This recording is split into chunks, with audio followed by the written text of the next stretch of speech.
நாளைக்கான வீடியோ தாங்க வந்திருக்கு. வீடியோ வந்து சூப்பரா இருந்துச்சு அப்படின்னு தாங்க சொல்லணும். அஞ்சலி வந்து உயிருக்கு வந்து போராடிக்கிட்டு இருக்காங்க அப்படின்னு தாங்க சொல்லணும். அஞ்சலிக்கு, சுடருக்கு எல்லாத்துக்குமே வந்து உண்மை வந்து தெரிஞ்சு போச்சு. அதெல்லாம் பார்க்குறக்கும் சேனலை மட்டும் மறக்காமல் லைக் அண்ட் சப்ஸ்கிரைப் மட்டும் பண்ணிடுங்க. ஃபஸ்ட்டு எடுத்தோடனே வந்து நம்ம அஞ்சலி வந்து நான் உங்களை ஃபாலோ பண்ணுறேன் சுடர் அப்படின்னு சொல்லிட்டு ஃபோனை கட் பண்ணுறாங்கல்ல. அப்போ வந்து சுடர் வந்து எவ்வளோ சொல்கிறாங்க, வேண்டாம் அஞ்சலி அப்படின்னு சொல்லிட்டு கத்துறாங்க.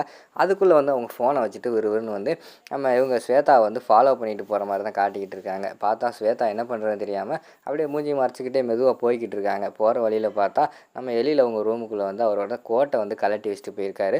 அந்த கோட்டு, அதுக்கடுத்து டாக்டருக்கு என்னென்ன தேவையோ மாஸ்க்கு எல்லாத்தையுமே எடுத்துகிட்டு அவங்க அந்த இடத்துல போட்டுட்டு அதுக்கடுத்து டாக்டர் மாதிரியே மாறி போகிறாங்க. அதெல்லாம் நம்ம அஞ்சலி வந்து பார்த்துடுறாங்க.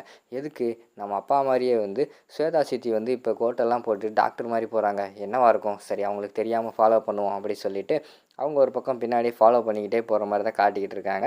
நம்ம ஸ்வேதா வந்து ஒவ்வொரு ரூம்பாக திறந்து பார்த்துக்கிட்டே இருக்காங்க. எந்த ரூமில் வந்து நம்ம சாரதாம்மா இருக்காங்க அப்படின்னு சொல்லிட்டு பார்ப்போம்னு சொல்லிட்டு பார்த்துக்கிட்டே இருக்காங்க. கடைசியில் வந்து அவங்க ரூமை வந்து தேடி கண்டுபிடிச்சிடுறாங்க. உள்ளே போன உடனே அப்போ தான் நர்ஸு வந்து செக்கப் பண்ணிட்டு போகிறாங்க. நர்ஸு போன உடனே அவங்க வந்து உள்ளே போகிறாங்க.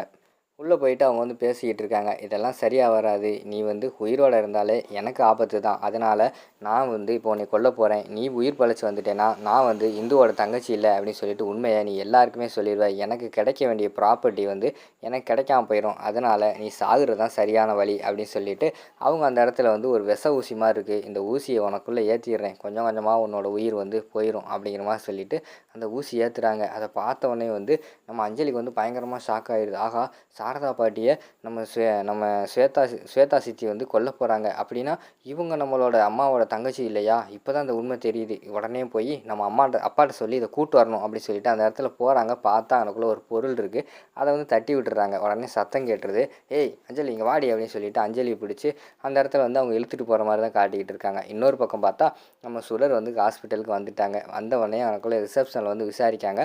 இங்கே வந்து சாரதாம்மா ஒருத்தவங்க அட்மிட் ஆகிருக்காங்களே, அவங்க ரூம் நம்பர் சொல்லுங்கன்னு சொல்லிட்டு விசாரிச்சுட்டு மேலே வராங்க. பார்த்தா அவங்க வந்து அவங்களோட மாஸ்க் இருக்கும்ல, ஆக்சிஜனுக்காக கொடுத்துருப்பாங்கல்ல, அந்த மாஸ்க் வந்து ரிமூவ் ஆகி போய் கிடக்கு. மூச்சை இழுத்துக்கிட்டு கிடக்காங்க. அவங்களால மூச்சு விட முடியாமல் இருக்கிற மாதிரி காட்டுறாங்க. உடனே டாக்டர்னு கத்துறாங்க. எழில் சார் வந்து ஆப்ரேஷனுக்கு போயிட்டார். வேறு ஒரு டாக்டர் வராங்க. டாக்டர் வந்தோடனே யார் இந்த கேப்பை ரிமூவ் பண்ணது அப்படிங்கிற மாதிரி கேட்குறாங்க. தெரியல டாக்டர், நான் இப்போ தான் வந்து செக்கப் பண்ணிட்டுலாம் போனேன் அப்படிங்கிற மாதிரி சொல்லிக்கிட்டு இருக்காங்க. சரின்னு சொல்லிட்டு எல்லாத்தையும் செக்கப் பண்ணிவிட்டு அதுக்கடுத்து வந்து அந்த டாக்டர் வந்து சொல்கிறாங்க, யாரோ ஆகாதவங்க வந்து இவங்க உடம்புக்குள்ளே வந்து விஷ ஊசியை வந்து செலுத்தியிருக்காங்க, எதுவுமே இப்போ சொல்ல முடியாது, 2 மணி நேரம் கழிச்சு தான் சொல்ல முடியும். நர்ஸ், நான் சொல்கிற ஊசியெல்லாம் கண்டினியூஸாக போட்டுக்கிட்டே இருங்க, எதுனாலும் என்கிட்ட வந்து சொல்லுங்கள் அப்படிங்கிற மாதிரி சொல்லிக்கிட்டு இருக்காங்க. எழில் சார் எங்க அப்படின்னு சொல்லிட்டு அந்த இடத்துல வந்து சுடர் வந்து கேட்குறாங்க. அவங்க வந்து ஒரு ஆப்ரேஷன் போயிருக்காங்க, வந்தோடனே நம்ம சொல்லிடுவோம் அப்படின்னு சொல்லிட்டு அவங்க பேசிக்கிட்டு இருக்கிற மாதிரி காட்டுறாங்க. அதுக்கடுத்து பார்த்தா இங்கே விறுவிறுன்னு இவங்க வந்து சரி ஏதோ தப்பாக இருக்குது, உடனே வந்து நம்ம சிசிடிவி கேமரா போய் செக் பண்ணிடுவோம், இந்த இடத்துக்கு வந்து ஸ்வேதா கண்டிப்பாக வந்திருப்பா, வந்து என்ன பண்ணால் நம்ம வந்து செக் பண்ணி ஆகணும் அப்படின்னு சொல்லிட்டு சிசிடிவி கேமரா இருக்கிற ரூம்குள்ளே போகிறாங்க.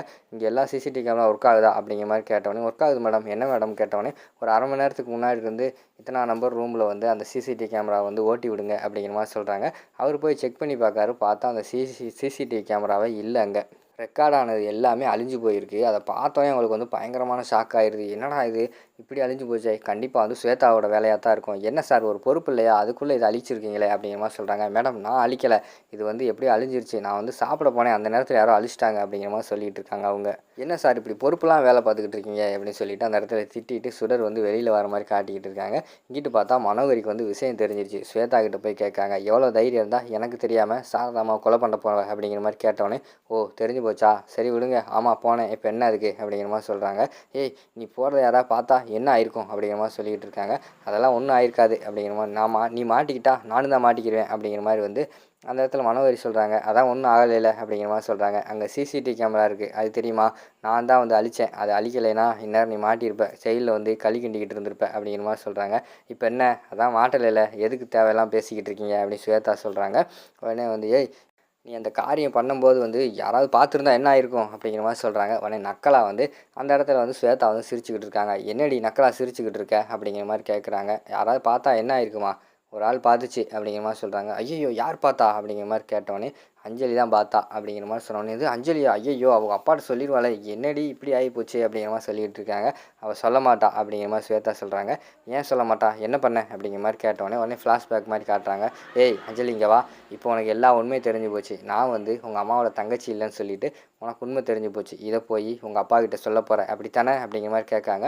ஐயோ இல்லை சித்தி, நான் சொல்ல மாட்டேன் சித்தி, நான் வந்து எங்கள் அப்பாட்ட எதுவுமே சொல்ல மாட்டேன், உங்களை பார்த்ததே நான் மறந்துடுறேன், என்னை விட்டுருங்க அப்படி இப்படின்னு வந்து பயத்தில் அழுகுறாங்க. உன்னைய விட்டா நான் உயிரோடு இருக்க முடியாது, உன்னையை தீர்த்து கட்டினா தான் இதெல்லாம் சரியாக வரும் அப்படின்னு சொல்லிட்டு டக்குன்னு கூட்டு போய் டேப்பெல்லாம் வாயில் கையிலலாம் டேப்பெல்லாம் கெட்டி விறுவிறுன்னு மாடியில் கொண்டு போய் ஒரு டேங்கு மாதிரி இருக்குது, அதுக்குள்ளே இறக்கி விட்டு வந்துடுறாங்க. அதை கேட்டவொடனே பயங்கரமான கோபம் வந்துடுச்சு மனோகரிக்கு. விறுவிறுன்னு வந்து இவங்களை அடிக்க வந்துடுறாங்க. உடனே கையை பிடிச்சிட்டு, ஏய் என்ன எதுக்கு எடுத்தாலும் கையை அடிக்க வந்துக்கிட்டே இருக்க, நான் யாருன்னு தெரியுமா, எத்தனை கொலை பண்ணிட்டு வந்திருக்கேன் தெரியுமா, தேவையில்லாமல் என்கிட்ட வச்சுக்கிறாத அப்படின்னு சொல்லிட்டு ஸ்வேதா சொல்லிக்கிட்டு இருக்காங்க. உனக்கு சேர வேண்டியதே கிடைக்காது அப்படிங்கிற மாதிரி மனோகரி சொல்கிறாங்க. என்னது கிடைக்காதா? சொத்தை முழுக்கையுமே நான் தான் எடுக்க போகிறேன், நீ வந்து எளியில் கல்யாணம் பண்ணிவிட்டு குழந்தை ஊற்றி பெற்றுக்கிற வழியை மட்டும் பாரு, சொத்து மேலாம் ஆசைப்படாத, ப்ராப்பர்ட்டி எல்லாம் எனக்கு தான், நான் ப்ராப்பர்ட்டிக்காக தான் வந்தேன் அப்படிங்கிற மாதிரி வந்து அந்த இடத்துல ஸ்வேதா வந்து சொல்கிறாங்க. மனோகரிக்கு வந்து பயங்கரமான ஷாக் ஆயிடுது. என்னடா இவளை நம்ம தான் எல்லாத்தையுமே போட்டாலாம் வச்சு கூட்டு வந்தா எப்படி பண்ணுறாளே அப்படின்னு சொல்லிட்டு ஷாக் ஆயிடுது. இங்கே பாரு, என் கூட சேர்ந்து ஜெயிலுக்கு வரணும்னு ஆசைப்படாத, எனக்கு அது பழசு, உனக்கு அது புதுசு பார்த்துக்கோ, நான் பாட்டில் ப்ராப்பர்ட்டிஸ் வாங்கிட்டு போய்கிட்டே இருப்பேன், நீ பாட்டில் கல்யாணம் பண்ணிட்டு அமைதியாக இருக்கிற வழியை பாரு அப்படின்னு ஸ்வேதா மிரட்டுற மாதிரி காட்டுறாங்க. அதோட பார்த்துக்கிட்டிங்கன்னா இந்த எபிசோடு வந்து முடிச்சிடுறாங்க.